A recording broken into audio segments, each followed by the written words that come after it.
Imagina que você está em 1928, todo mundo à tua volta tem a sensação de que o mundo mudou para sempre, que as indústrias abriram uma nova era de prosperidade infinita, que dessa vez tudo ia ser diferente e que cair fora da festa ou não estar dentro dela é coisa de gente pessimista. Um ano depois, a bolsa caiu quase 90%. Um quarto da população ficou sem emprego e o sistema financeiro entrou em colapso. Agora pega esse filme, avança quase um século e coloca em cima de 2008, com o mercado imobiliário explodindo, bancos quebrando, governo precisando de resgates gigantescos e agora, em 2025, a gente está num ponto em que essas duas histórias se encontram. Quando a gente fala em 2025, 2026, a gente não está falando de mais um ciclo qualquer de mercado. O que já está se desenhando é a junção de três bolhas ao mesmo tempo. Uma bolha nas ações, uma bolha nos imóveis e também uma bolha na própria dívida do governo, nos títulos públicos que sempre foram um porto seguro para o mercado. Em 1929, a crise foi basicamente de ações. Em 2008, o epicentro foi a habitação e o crédito hipotecário. E agora a gente tem as ações esticadas, como em 1929, o imobiliário mais caro do que 2008 e um governo muito mais endividado do que em qualquer momento da história. É o que muita gente já chama de bubble of everything, ou seja, a bolha de tudo que a gente vê. Bom, aí eu vou explicar um pouco mais sobre cada uma delas. Vamos começar pela bolsa. Hoje, o mercado americano está sendo negociado a um múltiplo de lucro que historicamente só apareceu em dois momentos. Nas vésperas da Grande Depressão, em 29, e no auge da bolha.com, em 2001.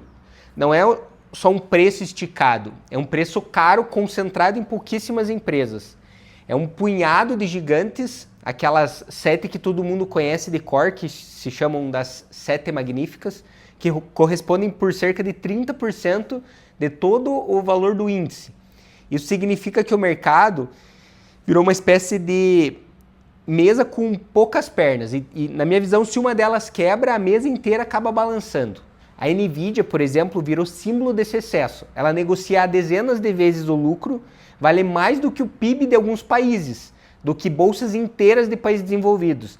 E ela está sustentada numa narrativa de inteligência artificial que lembra muito o que era em 1999 a internet. Uma revolução real, mas com preços que não faziam sentido quando você olhava para o curto e médio prazo. Se você gosta de entender a história, provavelmente esse filme você já conhece. No fim da década de 20, a história era eletricidade, rádio, automóvel. Era uma nova era de produtividade industrial. Em 2000, era a era da internet. Novas empresas, tecnologias e a sensação que o mundo ia mudar radicalmente. Hoje, a gente fala de inteligência artificial, que vai transformar tudo, e também temos a mesma sensação, que o mundo vai mudar radicalmente. E é sempre a mesma frase mágica que a gente ouve. Agora é diferente, as regras antigas não se aplicam, quem diz que é uma bolha é porque não está surfando as altas das ações. Mas quando se coloca tudo isso em perspectiva, o valuation esticado, concentração em poucas ações, alavancagem não só em margem, mas em futuros e derivativos, você começa a ver que a estrutura toda que a gente está hoje é extremamente frágil. A segunda perna do que eu falo é a perna do mercado imobiliário. E aqui tem um ponto que quase ninguém percebe. O preço das casas, quando comparados à renda e ao aluguel, elas estão mais distantes da média histórica do que estavam em 2008. Em 2008, os imóveis estavam cerca de 35% acima da tendência de longo prazo. Hoje, esse desvio gira em torno de 50%. Isso significa, na minha visão, que o bounce de retorno à média vai ser ainda maior e a gente pode ver situações mais extremas do que aconteceram em 2008 com o mercado imobiliário. Isso por si só já seria muito preocupante, mas o problema é que muitas coisas ficaram caras demais. Em 2008, para você ter ideia, as famílias chegaram em um limite. 41% do que as famílias ganhavam era destinado ao pagamento de hipoteca e impostos relacionados à casa. Hoje, para você ter uma análise da situação, a gente está vivendo o pior de dois sentidos. Porque o valor gasto hoje com os imóveis e impostos é 45%, maior do que em 2008. E a tendência de juros de longo prazo é muito diferente da de 2008. Os juros de 20 e 30 anos americanos, na minha visão, só tendem a subir. E para mim, esse número só vai aumentar ainda mais. Porque quando esses juros sobem, efetivamente o valor que as pessoas pagam de prestação aumenta. E até quando que as famílias vão aguentar pagar essas prestações? E como eu falei em um outro vídeo recente, quando essa inadimplência começa a vir, vai complicar muito, porque vários bancos têm derivativos que dependem que essas casas continuem sendo pagas em dia. E além disso, a gente tem outro problema grave, que é uma bomba relógio no setor imobiliário, que é a questão comercial, principalmente em escritórios. O mundo do trabalho mudou desde a pandemia. O home office virou permanente para muita gente e grandes cidades americanas convivem com andares inteiramente vazios. Em alguns mercados, quase metade da área de escritório está desocupada. Esses prédios foram financiados lá atrás com juros de 3%. E agora, essa conta às vezes precisa ser refeita, só que em um juros muito maior, que está entre 7% e 9% para esses financiamentos. E isso muda completamente a matemática. O fluxo de caixa que antes mal pagava esse financiamento, agora não fecha mais. O que vem depois é um processo bem complicado, porque com a inadimplência, os bancos precisam assumir esses ativos, principalmente ativos que ele mesmo não quer assumir. O objetivo do banco é trabalhar com o dinheiro e ganhar no spread, e não em gerir imóveis. Para mim, o que foi o subprime residencial em 2008 pode também ser agora o subprime comercial em 2026. Dando essa pincelada sobre essas duas bolhas específicas, eu quero focar mais na que eu considero mais importante, que é a terceira, que é a mais incômoda de todas, porque atinge justamente o lugar onde as pessoas se escondem, que são os títulos públicos. Comparando, em 2008, os treasuries americanos eles eram um clássico porto seguro. O dinheiro jorrava para os títulos do governo. Só que essa dinâmica ela está diferente. A dívida pública americana já ultrapassou a marca dos 38 trilhões de dólares e hoje a dívida gira em torno de 120 a 125% do PIB, um patamar que no passado só aconteceu em guerras. A diferença é que no pós-Segunda Guerra os Estados Unidos eram a fábrica do mundo. Eles não tinham muita concorrência direta. Hoje, os Estados Unidos viraram um país financeiro e não de fábricas. E voltando a falar em relação à dívida, só o juro que o governo paga sobre essa montanha de dívida já passou de $1 trilhão por ano e virou uma das maiores linhas de despesa do orçamento. Isso coloca o Estado numa encruzilhada. Ou ele corta o gasto de forma agressiva, e eu já falei que isso não tem como fazer, e isso também empurraria de forma certa essa economia que já está fragilizada para uma recessão. Ou o governo pode achar maneiras de produzir muito mais e gerar superávit, ou ele pode aumentar ainda mais a base orçamentária, que é conhecido como impressão de dinheiro. Só que essa alternativa, que vai pagar os juros e o principal, são fatores que geram um novo surto inflacionário em praticamente todos os ativos. Qualquer um desses caminhos que eu falei, ele é recessivo. Não existe um cenário indolor na situação que a gente está. Então vamos lá, agora junta essas três peças, né? As ações caras, em níveis históricos, imóveis esticados mais do que 2008, títulos públicos sob pressão, porque a dívida virou um monstro que é impossível de controlar.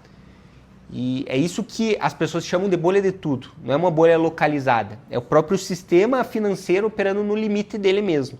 E ainda tem os paralelos com 1929, que vão além dos números. Naquela época, o endividamento para comprar ações, o famoso comprar a prazo, estava em níveis recordes. Os profissionais liberais, pequenos comerciantes, qualquer pessoa comum, todo mundo estava entrando alavancado, comprando ação com dinheiro que não tinha.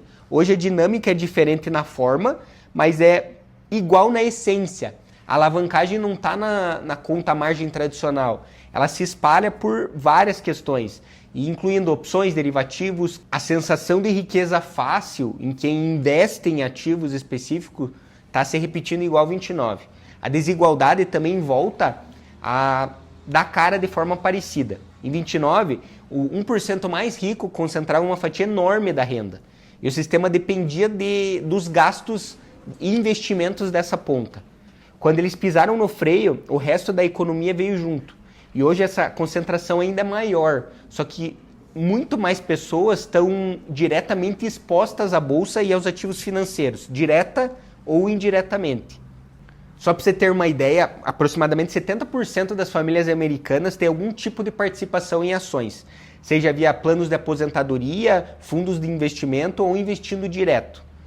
Isso quer dizer que quando o mercado cair forte, não é um grupo restrito de especuladores que vai sentir, é a poupança de vida de milhões de pessoas que vai derreter ao mesmo tempo. Se a gente avança para a comparação com 2008, o quadro fica ainda mais pesado.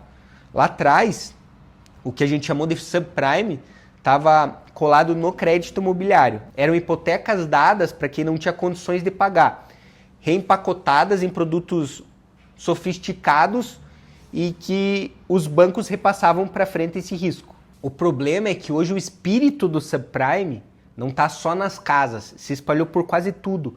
A gente vê financiamento de carro com prestações que consomem uma fatia enorme da renda das famílias. A gente vê cartão de crédito com juros de 20%, 25%, 30% ao ano e em saldos recordes. A gente também vê empresas que desde 2008 aproveitaram cada centavo do ciclo baixo de juros para alavancar os balanços deles, recomprar até ações e inflar lucros por ação sem necessariamente ter produzido muita coisa. Em 2008, o problema estava mais concentrado. Hoje a alavancagem está distribuída pelo sistema inteiro e é isso que torna qualquer choque potencialmente geral, sistêmico. O mercado de derivativos, por exemplo, chegou a uma dimensão de mais de 600 trilhões de dólares em valor nocional. A maior parte disso são contratos de juros, seguros de crédito. Então os bancos, fundos, seguradoras, eles estão numa teia de obrigações cruzadas e encruzilhadas. Para você ter uma noção da dimensão da diferença, em 2008 o mercado de derivativos movimentava 60 trilhões, 10 vezes menos do que é hoje. E aí vem a parte mais delicada. Em 2008 o sistema ainda tinha muita munição.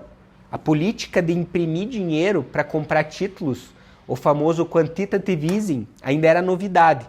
O balanço do Banco Central era pequeno, então subir de 800 bilhões, eu acho que tinham na época, para alguns trilhões, era ousado, mas era até possível. O governo também tinha espaço para se endividar e bancar resgates. E o resultado disso foi uma enorme operação de salvamento. Então, cortaram juros, expandiram o balanço do Banco Central, compraram ativos podres, injetaram capital, garantiram depósitos, tudo isso para dar uma sustentação maior para o sistema financeiro.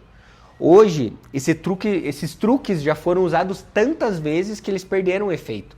O balanço do Banco Central já é gigantesco depois de anos de programas emergenciais e também, principalmente depois da pandemia e os estímulos que vieram com ela. A dívida pública em 2008 era 60%, 70% do PIB. E hoje a gente já sabe que é perto de 120%. A margem de manobra que tinha em 2008 para salvar o sistema foi gasta para criar esse cenário que a gente está agora. E em 2020 foi um gasto extra que a gente não podia ter feito. Maior ainda e inchou mais ainda o sistema. Então, vendo esses sinais de alerta por todos os lados, os nossos painéis estão cheios de luz vermelha. A curva de juros, que é um dos indicadores mais confiáveis de recessão, passou um longo período invertida o ano passado, com juros de curto prazo mais altos que o de longo. E só recentemente voltou ao normal. Só que, historicamente, o problema não é quando ela inverte, mas quando ela se desinverte. E é nesse intervalo de alguns meses depois do retorno à normalidade que as recessões tendem a começar, principalmente se a gente faz essa desinversão pelo que o mercado chama de bull steepening, que é quando a parte curta da curva cede ao invés de a parte longa da curva abrir. E qual que é o problema disso? O problema é que quando a parte curta da curva cede muito rápido, como a gente teve, quer dizer que todo mundo está focando em liquidez imediata. Todo mundo está com medo de alguma coisa poder acontecer no futuro. O ideal seria desinverter pela parte longa, porque aí você não está tendo uma busca por títulos americanos e se o governo está competindo com o mercado real, que está dando muito lucro, e o governo precisa pagar mais juros para que as pessoas decidam emprestar dinheiro para ele. Bom, enfim, para mim, esses são vários dos sinais de que todo o cenário está se desenhando. Porém, claro que as coisas elas não acontecem no nosso tempo. A gente não consegue adivinhar quando um possível crash vai acontecer. Fora esse estresse da curva de juros, a gente também tem algumas outras problemáticas que eu vou falar aqui. Os dados de endividamento do consumidor, né, com os cartões de crédito, atraso na prestação dos carros, que está dando problema com vários bancos, inadimplência de tudo pipocando. Eles são sinais claros que o problema está com a base da pirâmide, ela já está estrangulada. E no mundo real isso parece de forma bem concreta, né? As famílias elas começam a atrasar as contas, o jovem com um diploma na mão tem que voltar para a casa dos pais porque não consegue emprego nem comprar um apartamento pelos preços exorbitantes praticados atualmente. As famílias, para manter o padrão de vida, passam a girar dívida em cima de dívida nos cartões. E do lado das empresas, especialmente as ligadas em consumo, o que vem é uma queda de receita, corte de turnos, congelamento de contratação, demissões, enfim, é um ciclo. No setor imobiliário comercial, o cronograma de refinanciamento também é muito brutal. Tem bilhões e bilhões de empréstimos de prédios, shoppings, centros comerciais que vão vencer agora em 2026. Cada um desses contratos precisa ser renegociado num mundo com juros mais altos, com imóveis que não podem estar valendo menos, mas eles não têm uma liquidez como antigamente. Onde a conta não fecha, o proprietário simplesmente devolve a chave e o banco vai ficar com o problema.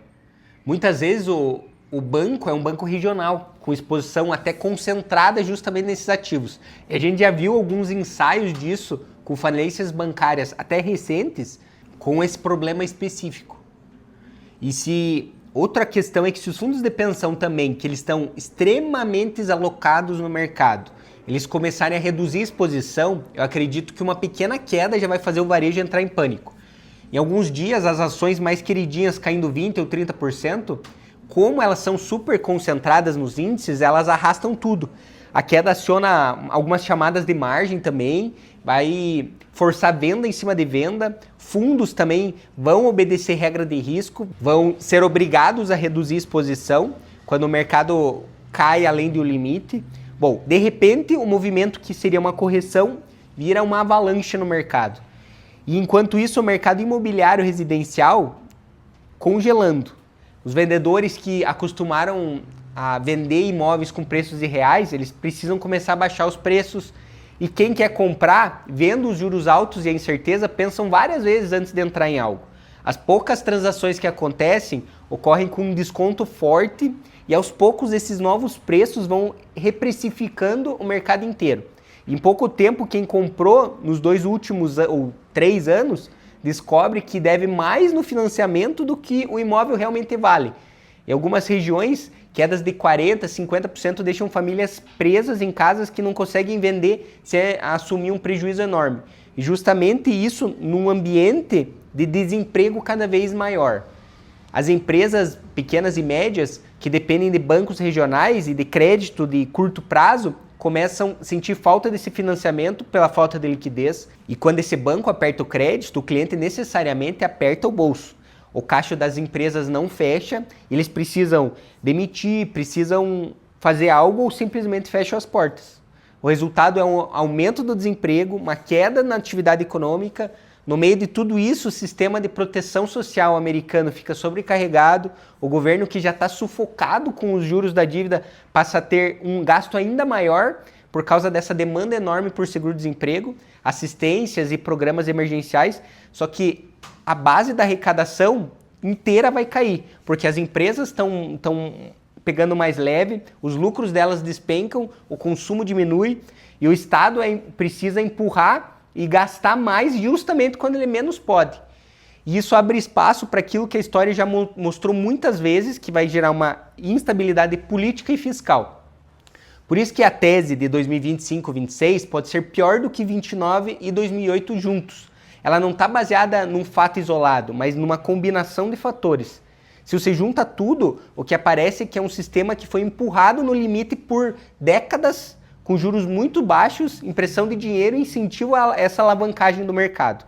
E é por isso que a gente olha para frente, a pergunta para mim não é mais se vai acontecer alguma coisa, é quando que vai acontecer alguma coisa e como que eu vou estar posicionado quando isso acontecer.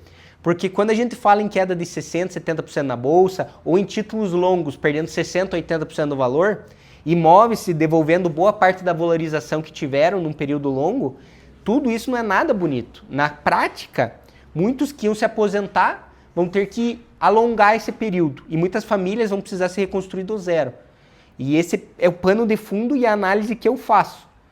Não é que é algo para te paralisar, mas é um convite para você olhar a realidade com mais profundidade do que as manchetes, falando de alta histórica e recordes na bolsa. Bom, enfim, se você tem interesse em estruturar uma carteira que blinde o teu patrimônio, que ajude a passar por esses momentos que eles vão vir nos próximos meses, clica no link que eu deixei aqui na descrição, aqui embaixo do vídeo. Tem um formulário ali para você preencher e se eu conseguir te ajudar nesse momento, eu entro em contato com você. Porque se tem uma coisa que a história mostra é que essas grandes crises destroem riquezas para uns, mas também fazem pessoas mudarem de vida e abrem oportunidades e premiam quem chegou nelas preparado. Bom, qualquer dúvida é só deixar um comentário aqui abaixo também que eu mesmo respondo. Grande abraço.